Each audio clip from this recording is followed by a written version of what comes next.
You may remember Allan Dwan from the very first entry of this program, 1955's Escape to Burma. Dwan had directed feature films since 1914, correct me if I am in error, closing his career in 1961 with Most Dangerous Man Alive. In Most Dangerous Man Alive, a gangster named Eddie Candell, portrayed by Australian actor Ron Randell, is framed for a crime he actually did not commit. He flees to the desert and happens upon a nuclear test site. Candell is exposed to the lethal experiment, but of course he does not die. He transcends into the modernist powerhouse of the atomic age. He goes around and kills a bunch of people.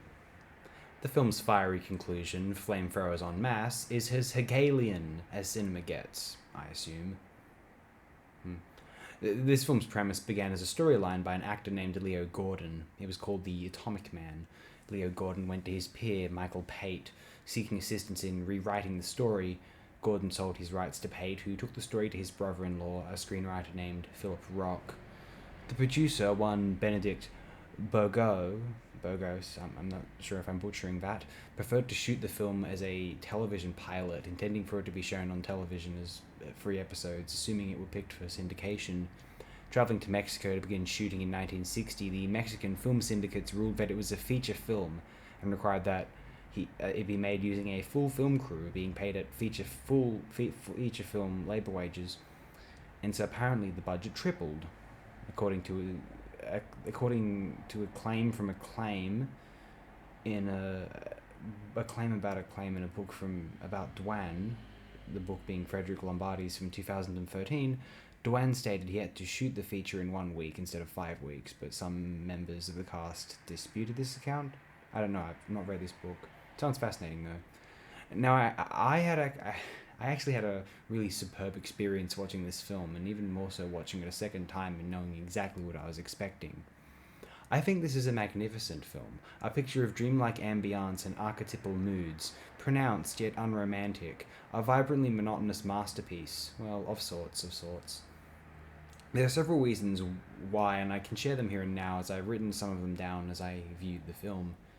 I love the depressed colour scheme. Now, this is a garage film if there ever was one. Low budget, obvious lighting, coherent shot composition, and a highly functional, intuitive series of sequential edits. Some of the interiors are fascinating. Some of this room decor is fairly tantalizing. On top of its compositional qualities in this respect, it enunciates everything in its frame as having some grand importance in the plot.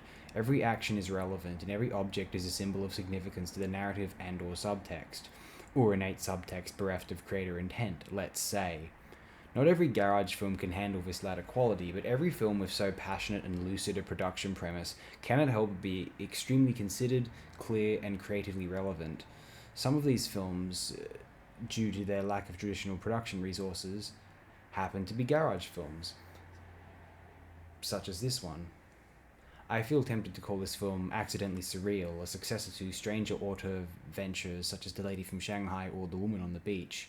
It makes me recall a particular quality of certain David Lynch films, that is, that noir tropes are depicted as visceral fantasy archetypes, if you know what I mean.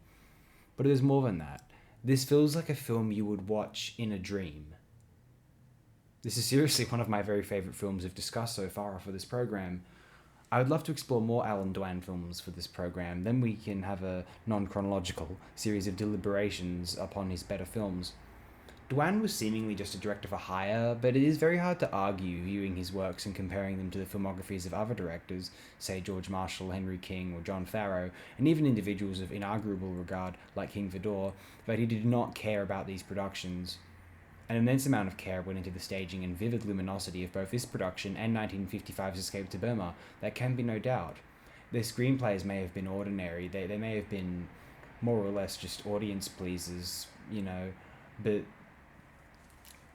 their telling is so grand and considered. This title in particular could never have risen beyond gutter cynicism were it not for Dwan. Dwan's images in this film make me recall the seriousness and significance which was exalted upon every single frame in the silent era. Whom else could have invoked this effectively? Not many, including those who had worked in the silent era. Some of the later works from Michael Curtiz or even John Ford seem to forget the magnitude force of a graceful image, opting instead for meagre plotting. Did you know there is a claim that Allan Dwan's parties of the 1920s were an inspiration for F. Scott Fitzgerald's literature? That is damned intriguing. I have included in the description a link to a review of the aforementioned book on Dwan by Frederick Lombardi. The review was written by one Gary Morris for Bright Lights Film Journal. Have a wonderful life.